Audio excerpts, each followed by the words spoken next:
Fire us up here. Live, all right. Good morning, everybody, and welcome to meeting number 10 of the Region 6 Steering Committee. Without further ado, I'll turn this over to Mr. Garden to call the roll. Thank you, Mr. Chairman. Okay, when I call your name, just please acknowledge that you're with us. David Wheel from Ascension Parish. Yeah, Pat. Thank you. From Assumption, John Boudreau. Here. Thank you, John. Betnep, Andrew Barron. Present. Thank you. Iberia Parish, Scott Saunier. From Iberville, John Clark. Here. Thank you, John. From Jefferson, Michelle Gonzalez. Hi, Pat. This is Maggie Talley on Michelle's behalf. Okay. Thank you, Maggie. And Lafouche, Amanda Wazang. Hey, Pat, I'm here. Thank you, Amanda. And from New Orleans, do we have a representative from New Orleans? Theo was saying this was the rep before, but then I believe we got a new member, didn't we get a new member? Anyone from New Orleans? Okay, thank you. From Blackman, I know Mike Metcalf is on the line. I'm with you. Yes, sir. Thank you, Mike. And Point Coupé Parish, Mark Ward. Hey, Pat. Mark's here. Thank you, Mark. From St. Charles, Earl Mathern. Hey, I'm here. Good morning. Good morning, Earl. Thank you. And from St. James, Merrill McCary. Merrill. From St. John the Baptist, Devin Foyle. Good morning, I'm here. Thank you, Devin. St. Martin, Casey Corville. Casey, are you with us this meeting from St. Martin? And from St. Mary, Tim Mott. Tim? Present, yes. Thank you, Tim. And Mr. Black from Terrebonne. Here. And Kevin Durbin from West Baton Rouge. Good morning, Pat. I'm here. Thank you, Kevin. And Merrill just came in. And Merrill just came in. Merrill, are you with us? Here. Thank you. Okay. Mr. Chairman, we have a quorum. We only have 3 absent, so that's excellent. Thank you. Thank you, Mr. Garden. The next item on the agenda is the review and adoption of the January 27, 2001 meeting minutes. I'll entertain a motion to approve. Mr. Chairman, this is Kevin Durbin, West Baton Rouge Parish. I did have a chance to look over the minutes and everything appeared to be in order. So I'll make a motion to approve. Thank you, Kevin. Is there a second? Earl, this second. Thank you, Earl. Any objections? Hearing none, and the minutes of the January 27th meeting are adopted. The next item on the agenda is the project inventory. I'll turn that over to Mr. Gordon to discuss. What? We'll do that when we get to it. Okay, yeah, we just want to remind everyone regarding the round one application, that deadline, and that's not necessarily the same as the project inventory, I realize. We're just going into the round one project applications. That deadline has been pushed back to March 12th.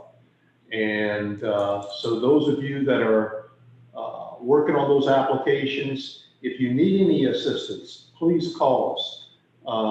If the state can assist you in any way, we'll certainly make sure that we put you in touch with the right people. So that's very important. Do we have the other dates that are going to be coming up? Later on, okay. And we're going to talk about some of the other dates regarding these projects and scoring. Actually, we'll talk about the scoring now, right?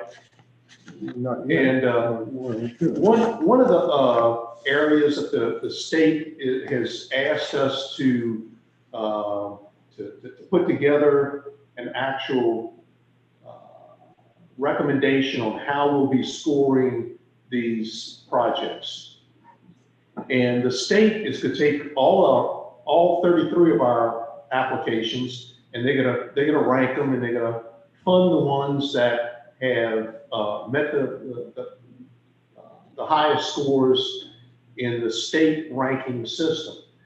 What the state is saying is that we need to come up with our own scoring system. And one of the ways the state indicated that we could score our projects is just to go ahead and take the same list of projects that they scored and just go from the highest score down and fund the $5 million. That's one option.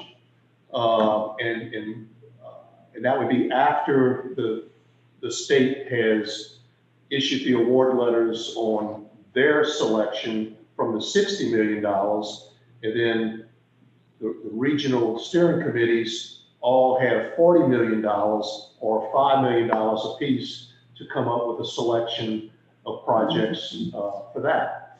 So the other option is for us to come up with our own ranking and scoring.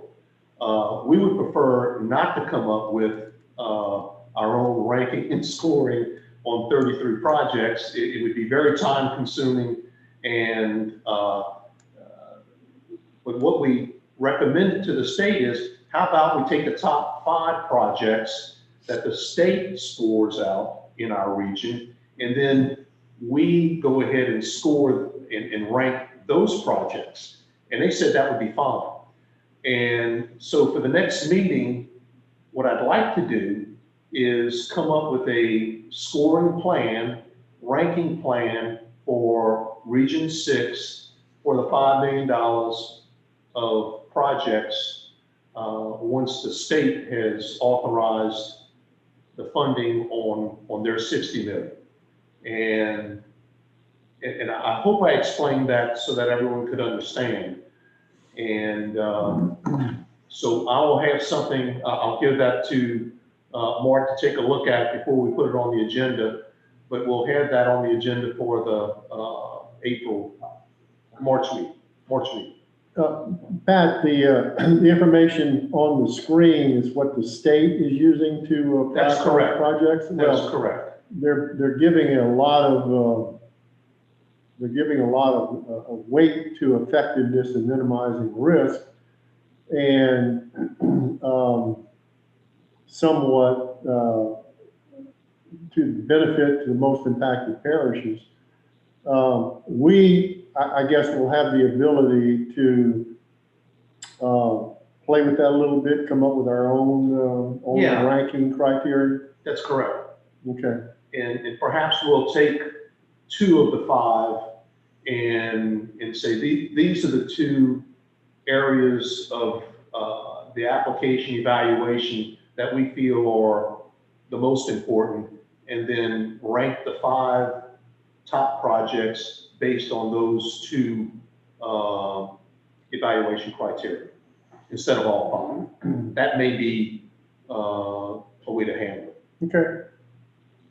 Well, we don't have to deal with that today. We'll No. do that at a subsequent meeting. No, and the state is looking for this sometime in April. Okay.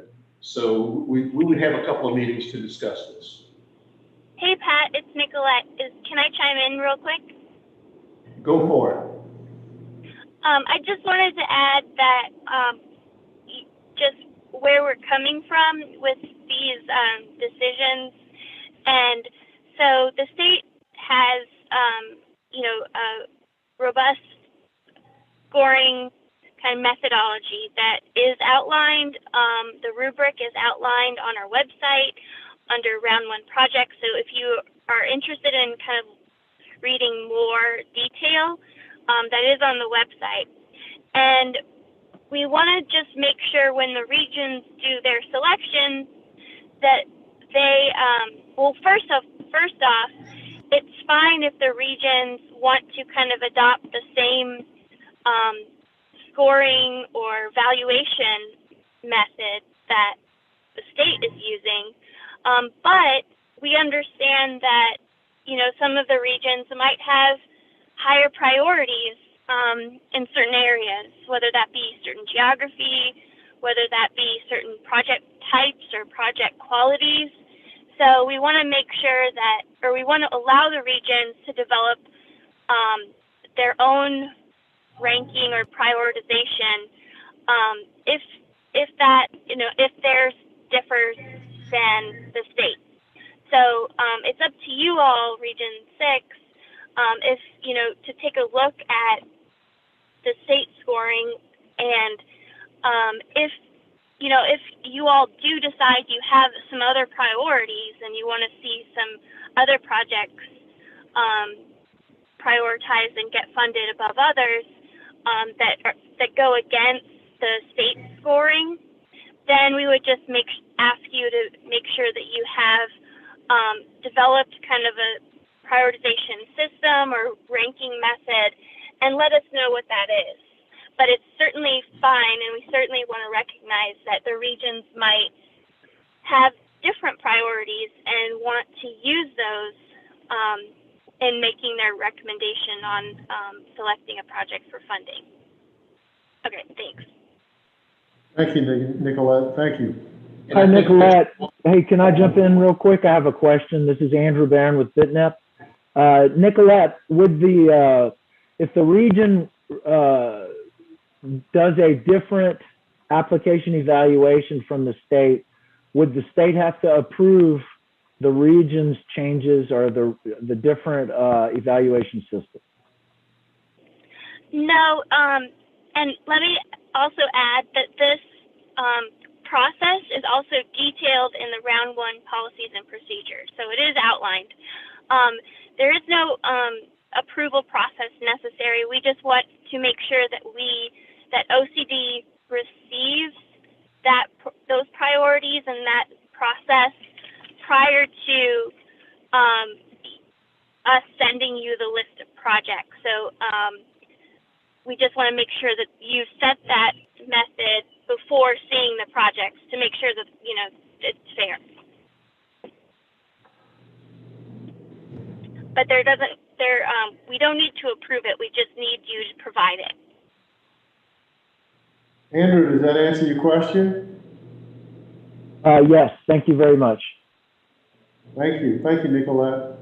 Pat, do you have anything else to add? Just that, Nicolette, I believe we had talked about April. You would like to get that in before April 16th or so? Yeah, according to the current timeline, we are expecting for those the projects to be forward, to be the first 60 million to be awarded at the end of April, and so we, soon thereafter we would be sending the unawarded project list to you all, and then so So with that timeline, it's probably mid-April that we'd want to receive your what your plans are for prioritizing projects. Yes.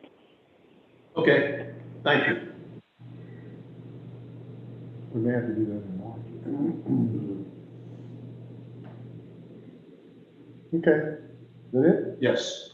All right, if there's no further questions, item number 6 is the levy district report, but Mr. Garden has an update on that, and then I'll ask for a motion to remove as soon as he's finished. Pat? Yeah, I spoke to Wendell Curall with the South Lafourche Levy District yesterday, and we all felt that it would be best for him to make the presentation after the round 1 awards have been made, just so that it doesn't perceive to be giving him an unfair advantage over other applicants. So he'd like to keep it on, he'd like to present at a later date, and certainly probably later on in the summer sometime, maybe he could come back and do that. But right now we need a motion to remove it because we just talked about it yesterday and we weren't able to amend the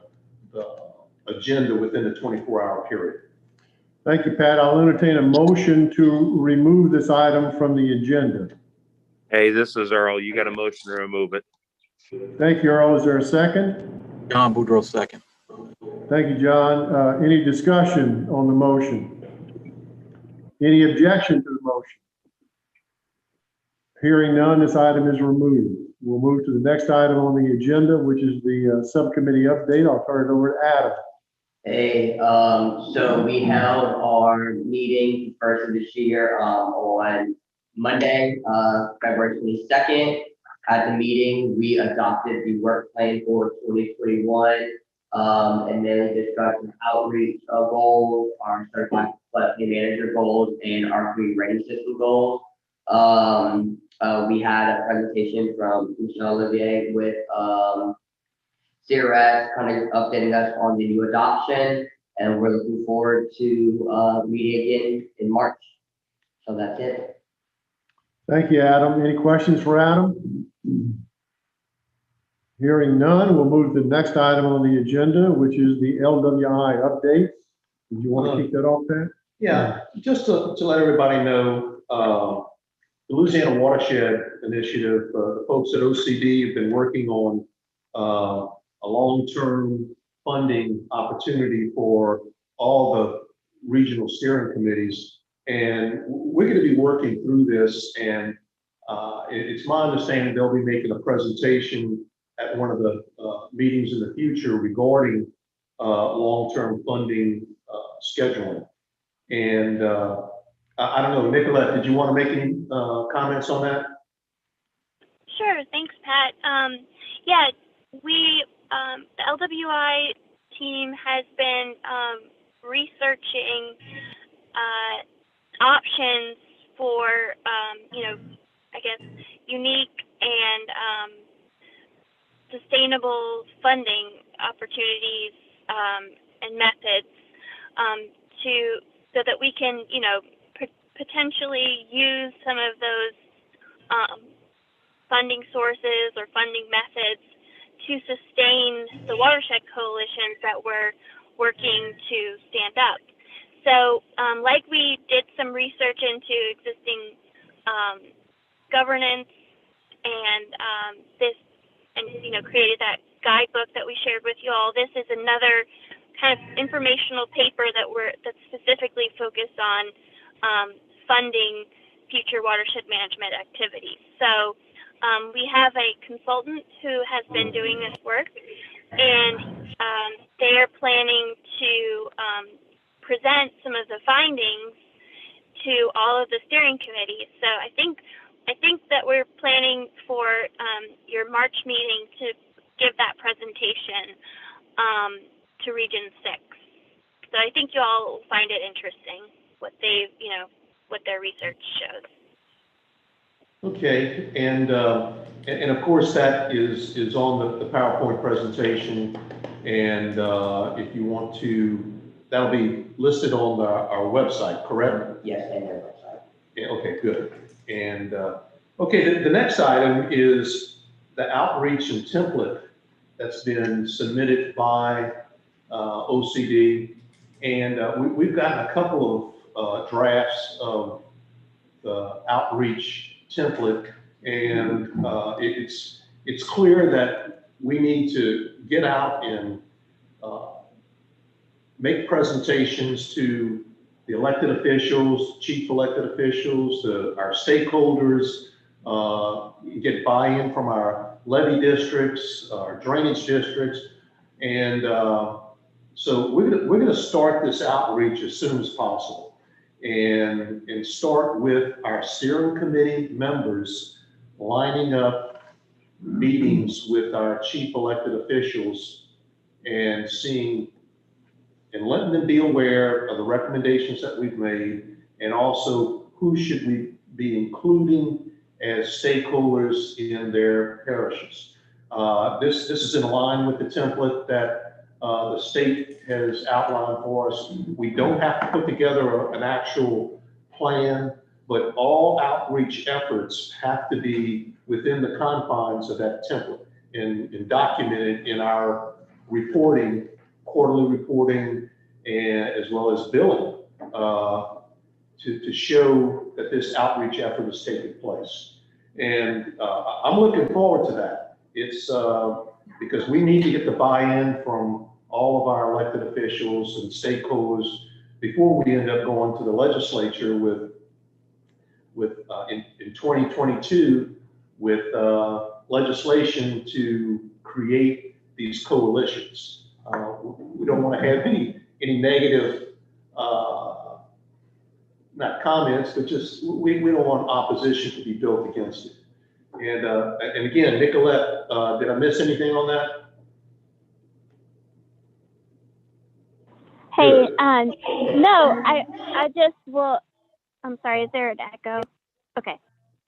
I just will add that, that this is, you know, as we've talked about this before, this is part of the, you know, building this decision on, you know, what the regional coalition will look like and how, what work will they do and how will we sustain it and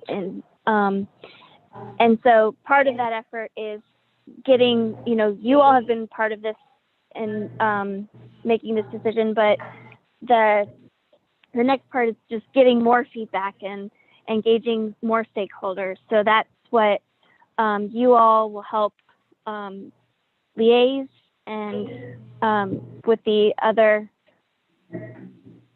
parish leadership, and Pat's team will help coordinate.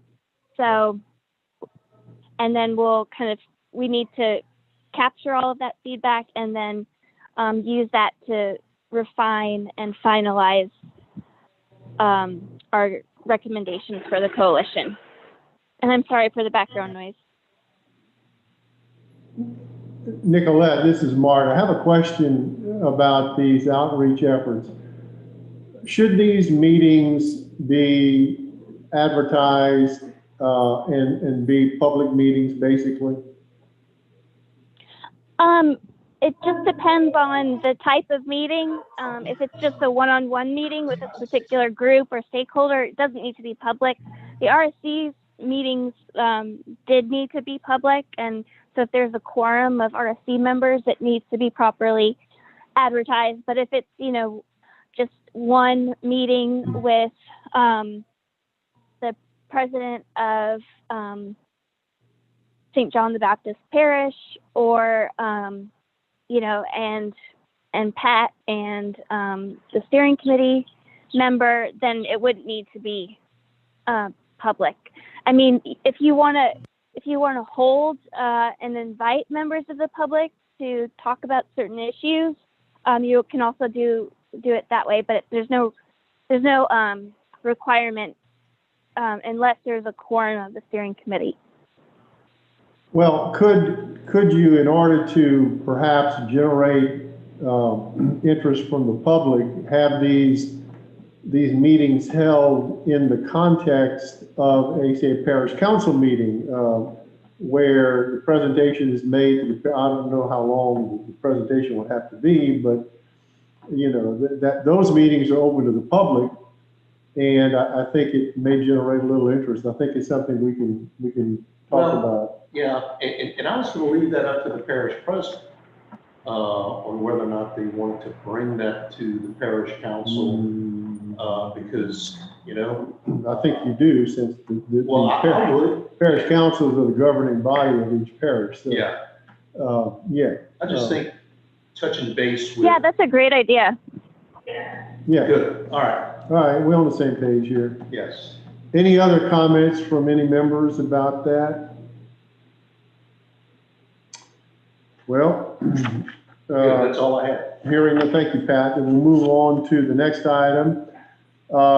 Any members of the public who are on this call have any comments?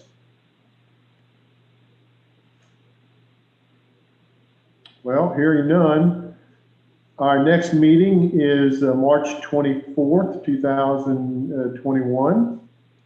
And I'll entertain a motion to adjourn if there's no further discussion. So move, John Boudreaux. Thank you, John. Is there a second? Second, Kevin Earl. Durbin, West Baton Rouge.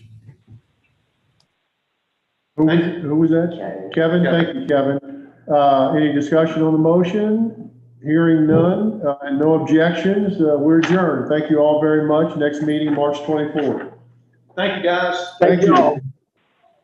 Thank you.